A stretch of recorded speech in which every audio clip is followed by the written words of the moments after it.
Yesus.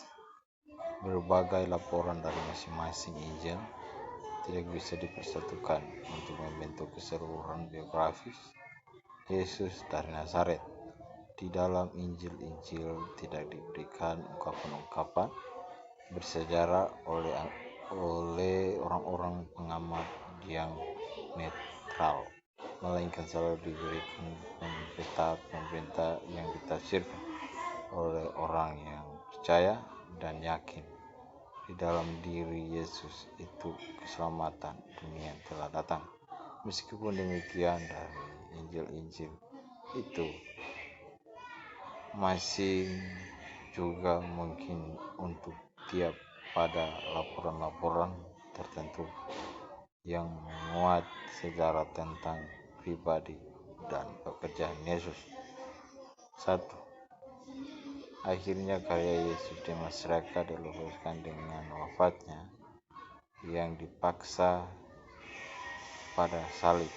Oleh karena kenyataan itu menjadi suatu batu sandungan bagi orang Yahudi dan dipandang sebagai kebodohan oleh orang-orang kafir. Kita lihat di kitab Korintus 1 ayat 1 Korintus 1 ayat 27 ayat 23. Dia bilang, tetapi kami memberikan takkan Kristus yang disalib untuk orang-orang Yahudi satu batu sandungan, dan untuk orang-orang bukan Yahudi satu kebodohan. Maka tidak mungkin bahwa hal itu adalah satu berita empasan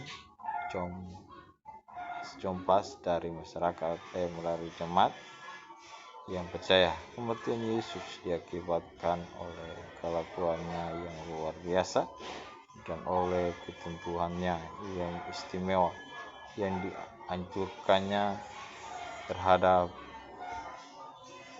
bangsanya. Poin A, sikap Yesus itu luar biasa sebab dilur menjalankan hal-hal yang melawan dengan segala keyakinan religius pada saat itu. Kita bandingkan di Markus 1 ayat 4 sampai 5. Dia bilang, demikianlah Yohanes Pembaptis tampil di padang gurun dan menyuruhkan pertobatan dan memberikan dirimu dibaptis dan Allah akan mengampuni dosamu. Lalu datanglah kepadanya orang-orang dari seluruh daerah Yudea dan semua penduduk Yerusalem, dan sambil mengaku dosanya mereka dibaptis di sungai Yordan. Lanjut, karya pembawa Yohanes Pembaptis. Yesus telah lebih dahulu menentukan, bertobatlah orang berdosa, para penganut pajak dan wanita surga, melainkan langsung memanggil mereka untuk masuk ke persekutuannya. Kita lihat di kitab Markus 2 ayat 13 sampai 7. Di sini, sesudah itu Yesus pergi lagi ke pantai danau, dan di seluruh orang banyak datang kepadanya. Lalu ia mengajar mereka. Kemudian ketika ia berjalan melewati di situ, ia melihat orang Lewi, anak Alfeus, duduk di rumah cukai, lalu berkata kepadanya, ikutlah aku. Maka berdirilah Lewi itu mengikuti dia.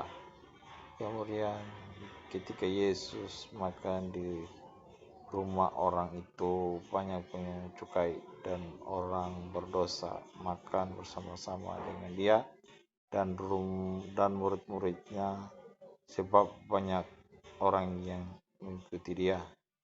16. Pada waktu ahli-ahli Taurat dari golongan Farisi melihat bahwa ia memakan dengan pungut cukai dan orang berdosa itu, berkatalah mereka kepada murid-muridnya, "Mengapa ia makan bersama-sama dengan pungut cukai dan orang berdosa itu?" 17. Yesus mendengarkan dan berkata kepada mereka, "Bukan orang sehat yang memerlukan tabib, tetapi orang sakit. Aku datang bukan untuk memanggil orang benar, melainkan orang berdosa."